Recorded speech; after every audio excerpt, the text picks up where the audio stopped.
बोलिए श्री सदगुरुदेव की। सदगुरु श्री कबीर साहब जी सत्यवादी संत हुए। सदगुरुदेव ने न्याय निर्णय का उपदेश दिया है।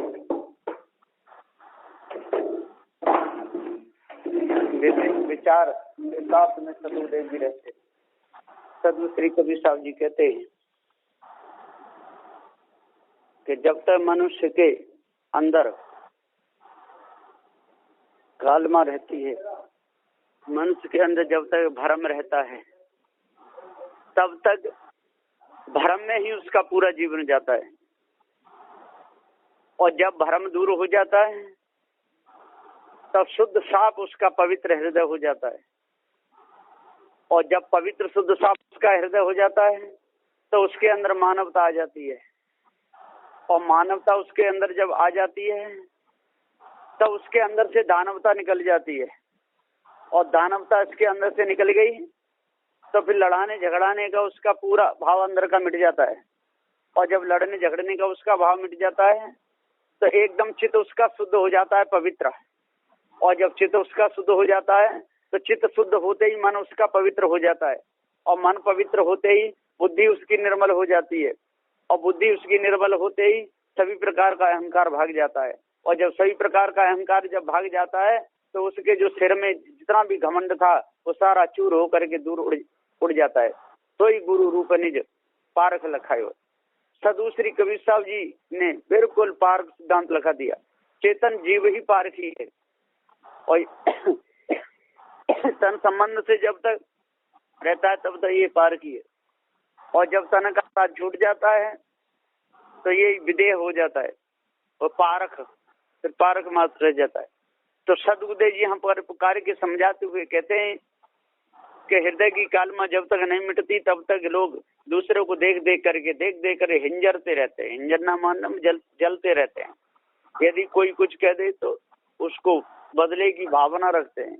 और जिसके अंदर बदले की भावना रहती है वो पशु है, वो मनुष्य नहीं हो सकता है। और जब बदले की जिसकी भावना मिट गई तो वो मनुष्य हो गया। और कोई इधर को देख करके इधर की बात कर देते हैं, इधर को करके इधर को बात कर देते हैं। उसके मुख पे उस जैसी, उसके मुख पे उस जैसी। उससे कहेंगे तू बहुत बढ़िया, तेरे समान कोई दुनिया में नहीं। और उससे जाके कहेंगे फिर तू बहुत बढ़िया है, तेरे से समान कोई नहीं। जो भी सामने आता रहे वाह वाह, तेरे से समान तो कोई है ही नहीं दुनिया में। और जिसके पास जाएंगे उसमें एक दूसरे की बुराई करते जाएंगे और बढ़ते जाएंगे। तो लोग समझेंगे कि इससे बढ़िया कोई नहीं। तो उसको कहते हैं काग बुद्धि। तो जिसकी काग बुद्धि हो जाती है वो समझ लो कहीं इधर को चौंच करेगा, कहीं इधर को चौंच करेगा, कहीं उधर की आंख देखेगा, कहीं उधर की आंख देखेगा, कहीं उधर को मुस्कुराएगा, कहीं उधर को करेगा। उसका हंसी ठठोली मस्करी में ही पूरा जीवन चला जाता है। तो सदगुरु श्री कबीर साहब जी यहाँ पुकार के समझाते हुए कहते हैं कि ये मानव जब तक अपने आप को नहीं शुद्ध रूप में समझेगा कि मैं मानव हूँ, मैं मनुष्य हूँ, तब तक धोखे में ही इसका पूरा जीवन जाता रहेगा। दूसरों को देख देख करके अपनी वृत्ति को बिगाड़ता रहेगा। अपने चित्त मन बुद्धि अहंकार में आकर के चित्त बुद्धि को बिल्कुल भ्रष्ट कर देगा। और अहंकार में आकर के बुरे से बुरे कर्म करेगा। और बुरे कर्म का बुरा नतीजा पाना होगा। रे बुरे कर्म का तो बुरा नतीजा सामने आएगा। तो साहब कहते हैं कि बुरे कर्म को छोड़ के और अच्छे लेव बनाए और संगत करके साधु की और जीवन लेव सुधार। तो जो अपना जीवन जो सुधार लेगा, सभी प्रकार की कालमा को जो दूर कर देगा, वही वास्तव में मनुष्य है। और नहीं तो कहने को कहते रहो कि मैं मनुष्य मनुष्य, उससे कोई लेना देना नहीं। जो दगा करता है, जो छल करता है, जो कपट करता है, जो पीछे पीछे जो पीठ पीछे जो बुराई करता है और सामने पे बढ़ बढ़ करके बात मारता है, उसी की पीठ के पीछे बुराई और उसी के मुख के सामने भलाई। सदगुरुदेव कहते हैं जो पीछे कहना है वो मुख पे कहो और मुख पे कहना है वो पीछे कहो, तो ठीक है। तो इधर करके इधर का पैर उठाए के उधर को पाद दिया, इधर को बैठे उधर को पाद दिया। ऐसा होता है ऐसे लोगों का, ये झूठ बोलते हैं। इधर को मुंह करके इधर की बात कह दी और इधर को मुंह करके इधर को बात कह दी। इनका कोई पता नहीं है। ये कान दे करके तो सूंघते रहते हैं, कान से सूंघते हैं। जो ऐसे लोग होते हैं, जो बदमाश जो लोग वैसे होते हैं, जो छली कपड़ी होते हैं, दूसरे लड़ना झगड़ाने में जो पारंगत होते हैं, जो प्रवीण होते हैं, वो कान से सूंघते हैं, कान दे करके और खूब सूंघते रहते हैं शब्द को, और जब सूंघ के अंदर बसाते रहते हैं हृदय में, फिर भड़ावड़ मुख के द्वारा पादते हैं, कान के द्वारा सूंघते हैं और मुख के द्वारा पादते हैं। तो सदुदेव जी पुकार के समझाते हुए कहते हैं कि जब तक जे नाक से नहीं सूंघेंगे, नाक से जो गंध ली जाती है तो वो उसका तो त्यागने का दूसरा गोदा द्वार है, और जो कान से जो शब्द सुना जाता है उसको त्यागने का मुख है। तो शब्द सूंघा जाता है कान से, और गंध जिह्वास बदबू सूंघी जाती है नाक से। तो जो शब्द के जो सूंघा है और इनको पार ज्ञान नहीं हुआ है और पार का ढोंग बनाते हैं कि हम पारखी हैं, वो धोखे में अपना पूरा जीवन बिता जाते हैं। वो दूसरे धार्मिक लोगों के जा करके उनकी बढ़ाई करते रहते हैं, वाह वाह आप तो बहुत देवताओं की पूजा करते हो, हाँ बहुत बढ़िया कुलदेवी की पूजा करते हो, हाँ कुलदेवी के अनुसार जो भी आप करते हो तो वो ठीक है, ऐसे कई वो पेट भरते रहते हैं, और माल मलिदा खाते हैं, खा के उनकी तो चिकनी हो जाती है और पेट बढ़ जाता है, उनके सब पूरा शरीर लाल पड़ जाता है, मस्त घूमते रहते हैं हाथ हिला हिला करके। तो सदुदेव जी कहते हैं कि उनको दंड भोगना पड़ेगा, वो बचेंगे नहीं, क्योंकि पार जब ज्ञान हो गया, जड़ चेतन का भेद पूरा मालूम पड़ गया, सार के जब जानकार हो गए, तो वहां पर सत्यनारायण का यदि उपदेश नहीं दिया, उसका भोजन खाया तो भोजन खाना एक मांस के समान है, पानी पीना रक्त के समान है। इसलिए सत्यनारायण की बात बतानी चाहिए, धोखे में न स्वयं फंसो, मत किसी को फंसाओ, जो भी कौर खाना है, जो भी पानी पीना है, तो सत्य न्यायालय के शब्दों के बोल करके, यदि सत्य न्यायालय के बोलने पर यदि कोई भोजन न दे तो वहां से चल देना चाहिए, जहां वो खटपट वहां से उठ लो झटपट, क्योंकि वो झूठ में तो फंसे, सारा संसार झूठ का गुलामी बना हुआ है। अब उनमें जाकर के आप धोखे में अपने आपको फंसा दोगे और जैसे वो कहें तैसे कहते रहोगे, तो आपको माल मलिदा तो खाने को मिलता रहेगा और भेंट विदाई भी आपको खूब मिलती रहेगी, आपकी जेब भी भर जाएगी, लेकिन आपका जीवन तो बिगड़ गया, और जिसका जीवन बिगड़ गया समझ लो उसका सब कुछ बिगड़ गया, और जिसका जीवन बन गया उसका सब कुछ बन गया। तो अपने सुधार है, अपने बिगाड़े। यदि अपना सुधार करोगे तो आपका सुधार हो जाएगा, और आप अपना बिगाड़ करोगे तो आपका बिगाड़ हो जाएगा। ऐसा विचार सुधारने पर ध्यान धरना चाहिए और इस विचार को सुधारना चाहिए।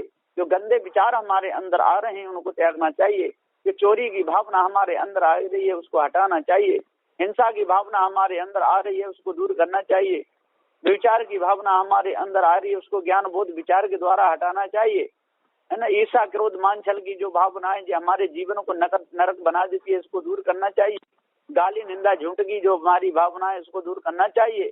झूठ बोल करके जो पेट भरा जाता है समझ लो वो तो शुकर कुकर बिल्ली बंदर मुसा मकारी हाथी घोड़ा इन्हीं के समान है, वो मनुष्य नहीं हो सकता है। जो सत्य बोल करके जो पेट भरा जाता है और चाहे कहीं भी जावे कहीं भी बैठे न्याय निर्णय की बात कहे, सत्य बोले, और सत्य यदि बोलने में कोई अड़चन आ रही हो तो वहां से उठ जाना या मौन रहने में फायदा है।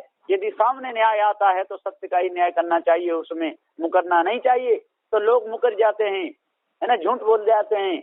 उस समय मेरी उधर को नजर नहीं थी, उस समय मेरा ध्यान कहीं अंत था, मैंने उस शब्द को नहीं सुन पाया, जब आपसे कुछ बात हुई तब मैं कहीं अंत कोई ग्रंथ पढ़ रहा था या मैं अपना पाठ कर रहा था। ऐसे लोग बहुत दुनिया लोगों की संसार में कोई कमी नहीं है। तो सदगुरुदेव जी पुकार के समझाते हुए कहते हैं कि जो अपना भला नहीं कर पाया वो दूसरे का भला क्या करेगा, जो स्वयं सत्य बोल कर अपना जीवन नहीं बना पाया वो दूसरे का जीवन क्या बनाएगा, जो अपना ही बर्तन शुद्ध साफ नहीं मल पाया वो दूसरे का क्या मलेगा, जो अपने ही कपड़े का दाग नहीं छुड़ा पाया वो दूसरे का क्या छुड़ाएगा।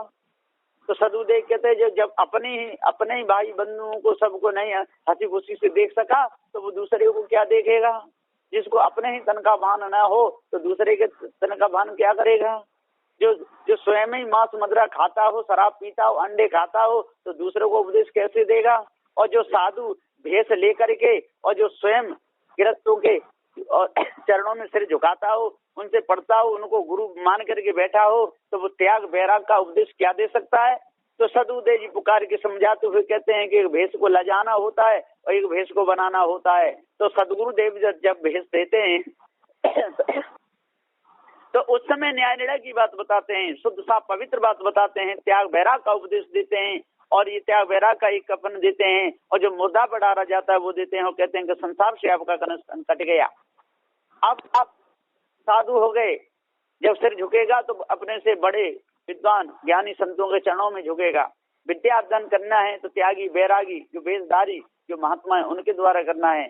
यदि पूजा करनी है तो त्यागी वैरागी जो महात्मा जो संत है उनको बैठाना है। यदि अपने आसन पे बैठाना है तो अपने से बड़ों को शुद्ध साफ पवित्र जो बड़े संत है उनको बैठाना है। यदि किसी आसन पे बैठना है तो त्यागी वैरागी पवित्र संतों के आसन पे बैठना है।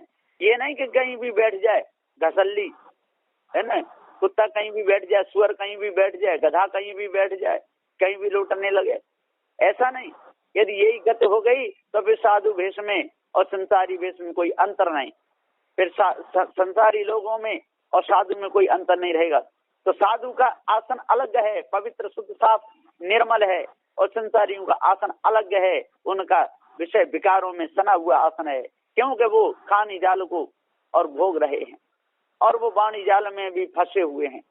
उनको संसार की रीति रिवाज से चलना पड़ता है, विवाह शादी भी उनको करने पड़ते हैं, विवाह शादी करके बाल बच्चे भी उनको पैदा करने पड़ते हैं और उसी में रह करके उनको अपना जीवन यापन करना पड़ता है। और जो साधु होता है वो संसार से छूट करके अलग होता है, उनमें जाता है, आता है, उपदेश देता है, खाता पीता सब बात, पर विषय वासना भ्रम भूल कल्पना की तरफ उसका लक्ष्य नहीं होता है ना, चोरी हिंसा विचार की तरफ उसका लक्ष्य नहीं होता, ईर्ष्या क्रोध मान छल की तरफ उसका लक्ष्य नहीं होता, गाली निंदा झूठ की तरफ उसका लक्ष्य नहीं होता। पवित्र रहनी होती है और यदि उसने अपनी रहनी बिगाड़ ली तो समझ लो सब कुछ बिगाड़ लिया है ना। रहनी सबसे उत्तम है। रहनी किसे कहते हैं लोग जानते नहीं। सदु देखते रहनी बिन परख अधूरी, रहनी के बिना परख अधूरी है। यदि साधु है, त्यागी है, बैरागी है ना, और त्याग बैराग का भेष उसके पास है, और यदि माता बहनों के पास में ज्यादा हिलेगा, मिलेगा, बैठेगा, हंसेगा, खिलखिलाएगा तो एक न एक दिन वो बदनाम जरूर हो जाएगा, वो बचेगा नहीं। समझ लो कि वो रहनी से गिरा हुआ है। तो यहाँ पर चार औरत बैठी हो, वहां पर एक साधु को अकेला क्या करके नहीं बैठना चाहिए। हाँ, और घर के लोग हैं, परिवार के लोग हैं तो बैठने में कोई दोष नहीं है। यदि अकेली जवान यदि कोई लड़की है या साधु भी है, कोई भी है, उससे साधु को एकांत में अकेले कभी भी बात नहीं करना चाहिए, दूर रहना चाहिए। यदि ऐसा नहीं करता है तो समझ लो कि वो रहनी मान साधु नहीं है। और साधु को अपने आसन का अटूट पक्का रहना चाहिए और जो भी भोजन में जो आता है और उसी को स्वीकार करना चाहिए। यदि मिर्ची ज्यादा है तो उसको कम कर लेना चाहिए या बता देना चाहिए इसमें मिर्ची ज्यादा हो गई है तो वो कम कर देगा। नमक ज्यादा है तो बता दो तो कम हो जाएगा। अब कोई मिर्ची ज्यादा खाते हैं और कोई मिर्ची कम खाते हैं। अब एक घर में लड़ाई है, गुजरात की बात है, अब एक घर में बहू तो ज्यादा मिर्ची खाती है और सास कम मिर्ची खाती है। तो एक दिन ज्यादा मिर्ची पड़ गई तो गुरुजी को वो सास बता रही थी, तो ज्यादा पड़ेगी तो हमने नहीं कही कि बहू खाएगी तो सुधार लेगी। अब वो ज्यादा मिर्ची खाने वाली वो क्या सुधारेगी। और 2-3 दिन हो गए, फिर गई बहू के हाँ कि सब्जी में मिर्ची ज्यादा है, तो रोज में उतनी डालती, रोज खा रही हूँ, आज कैसे आपको मिर्ची ज्यादा लग गई। अरे मैंने इसलिए नहीं कही कि तू खाएगी तो पता चल जाएगा। तब उसको पता चला तो कहती कि डुगरिया रोज तो खाती रही और अब मेरे को बदनाम करती है। तो सदुदय जी पुकार के समझाते हुए कहते हैं कि कोई नमक ज्यादा खाता है, कोई मिर्ची ज्यादा खाता है, कोई नमक कम खाता है, कोई मिर्ची कम खाता है ना। तो उसके लिए बताना पड़ता है क्योंकि जिब्या है रस लेती है ना। और रस को जानने वाला ये चेतन जीव है। रूप कैसे देखा जाता है नेत्रों से, और नेत्रों को सत्ता देने वाला चेतन जीव है। और नेत्रों से देख के ही बचा जाता है और नेत्रों से देख के ही बचाया जाता है। कान से शब्द सुन करके स्वयं बचा जाता है और दूसरों को बचाया जाता है। जिह्वा से चल करके स्वयं बचाया जाता है, दूसरों को बचाया जाता है। तन से स्पर्श करके स्वयं बचाया जाता है, दूसरों को बचाया जाता है। पैरों से चल करके देख करके स्वयं बचाया जाता है, दूसरों को बचाया जाता है। हाथों से लेकर के स्वयं बचाया जाता है, दूसरों को बचाया जाता है। यदि कहीं मरा हुआ ढूर पड़ा है और एक आदमी उधर होकर के निकला और बदबू के मारे उसकी नाक पूरा सारी इंद्रियां भर गई और फिर जाकर के किसी से कहे चलो भैया इधर होके चलते हैं, तो उससे बदमाश कोई दुनिया में नहीं। उसे बता देना चाहिए भैया वहां ढोर मरा पड़ा है और बहुत बुरी बदबू आ रही है और इधर से रास्ता इधर होके निकल जाओ। और जो ऐसा नहीं करता तो वो समझता है कि मैं तो बदबू में भर गया, जे भी भर जाए तो ठीक है। तो ऐसे की आदत बहुत गंदी है। इसी प्रकार से कहीं कोई टट्टी पड़ी हो, कोई मल पड़ा हो और किसी का पैर वहां पर लिस जाए तो कहते उसको साफ करके दूर करना चाहिए, पैर भी धो लेना चाहिए। या किसी से जो अपने से छोटे हैं या सेवक हैं उनसे कहीं को साफ करवा देना चाहिए। बार बार जाकर के वहां जाके देखो सबका हाथ पकड़ के ले जाए और दिखा दे, और हाथ पकड़ के ले जाए दिखा दे, तो समझ लो कि गंदे आचरणों समय दाल में या किसी में कीड़ा निकल जाता है। किसी किसी की आदत होती है उसको कटोरी में रख करके खूब दे चारों ओर दिखाते ढूंढते, ये बिल्कुल बेकार है, उसको फेंक दो और दाल को हटा दो और समाज में कह दो भैया दाल खाने लायक नहीं है या सब्जी खाने लायक नहीं है, और धोखे में देकर के जो खिला देता है वो भी पापी है, और जो सबका चित्त गंदा करता है वो भी पापी है। इसलिए न स्वयं पापी बनना चाहिए, न दूसरों को पापी बनाना चाहिए, न स्वयं गंदगी में विभोर होना चाहिए, न दूसरों को करना चाहिए। अरे एक का तो चित्त वहां पर देख करके गंदगी बिगड़ गया, दूसरे को बिगाड़ना, तीसरे को बिगाड़ना, ये महापाप है। तो सदगुरुदेव जी यहाँ पुकार के समझाते हुए कहते हैं कि कितना सुंदर समय मिला है। ऐसे सुंदर समय को यदि आपने धोखे में निकाल दिया, इन 4 बीच और 7 18 पुराणों में जो झूठी वाणी लिखी है उसी में सान करके अपने जीवन को यदि आप बिगाड़ दोगे तो आपका मन बिगड़ जाएगा, आपका चित्त बिगड़ जाएगा, गंदगी में आप लग जाओगे, और गंदगी आपके अंदर जब बस जाएगी आपका चित्त बिल्कुल गंदा हो जाएगा। और चित्त में जब कालमा जब जमती चली जाती है, मन में जब कालमा जमती चली जाती है, बुद्धि में कालमा जमती चली जाती है, अंतःकरण जब कालमा से पूर्ण भर जाता है, फिर सार असार निर्णय हो ही नहीं पाता, उसे पता ही नहीं चलता कि मैं कैसे शब्द अपने मुख से कह रहा हूँ, कि सत्य निर्णय के शब्द अपने मुख से कह रहा हूँ, कि ये भ्रम भूल कल्पना के शब्द अपने मुख से कह रहा हूँ, कि चोरी हिंसा विचार के शब्द अपने मुख से कह रहा हूँ, कि ईर्ष्या क्रोध मान छल के शब्द अपने मुख से कह रहा हूँ, कि गाली निंदा झूठ के शब्द अपने मुख से कह रहा हूँ। उसे पता ही नहीं चलेगा सत्य क्या है, विचार क्या है, शील क्या है, दया क्या है, धैर्य क्या है, विवेक वैराग गुरु भक्ति क्या चीज होती है, कौन खेत की मूली है, उसको ये कुछ भी पता नहीं चलेगा। अंधा हो करके अंध भक्ति में भी लगा रहेगा, अंधी श्रद्धा में लगा रहेगा, धोखे में फंस करके तंत्र मंत्र जादू टोना हवन होम में फंस करके जड़ मूर्तियों के सामने अपने सिर को पटकता रहेगा, नदी नालों को पूज पूज करके दूसरों को पूजवाता रहेगा, काशी मथुरा हरिद्वार नंदगाम बरसाने में स्वयं घूमता और दूसरों को घुमाता रहेगा, और स्वयं चुगलखोर करता रहेगा, दूसरों को सिखाता रहेगा और दूसरों को भड़का भड़का करके उनका जीवन बर्बाद कर देगा। तो सदगुरुदेव जी पुकार के समझाते हुए कहते हैं कि ऐसे की संगति करे तो जीवन नरक बनाए, और त्यागी की संगत करे तो जीवन शुद्ध है जाए। तो सदगुरुदेव जी कहते हैं कि बिगड़े हुए मनुष्यों का जो संगत करता है, जो उनकी चापलूसी करता रहता है, उनके पीछे लगा रहता है और उनकी बातों को जो अपने हृदय में बसाता जाता है, तो उसका जीवन बिगड़ जाता है, उसका जीवन नरक बन जाता है, फिर उसमें कुछ नहीं। और सार सार को गहले थोता दे उड़ाए।